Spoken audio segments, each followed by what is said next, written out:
Dans ma vidéo vous présentant Yamachichi, j'avais brièvement évoqué un autre yokai qui lui ressemblait physiquement, répondant au nom de Satori. Il est grand temps d'en parler.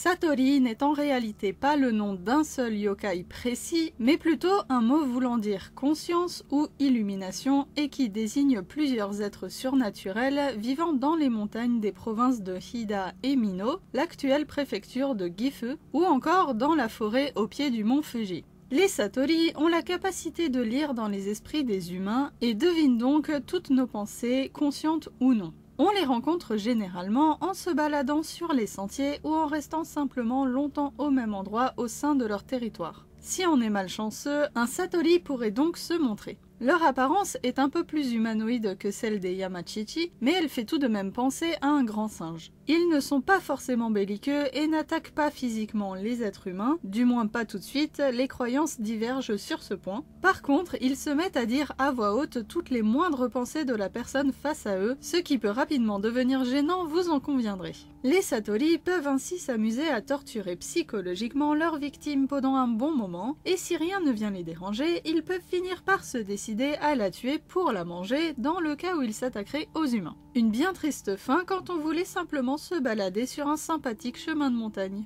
Dans le cas où ils ne seraient pas sanguinaires, on dit que la cohabitation est tout à fait possible et même qu'ils auraient un certain respect pour les gens qui travaillent dans les montagnes. Au vu des idées totalement opposées que l'on a sur les Satori, il est possible qu'ils soient simplement scindés en deux groupes, les Satori pacifistes, bien que gênants lorsqu'on les croise, et les Satori mangeurs d'hommes.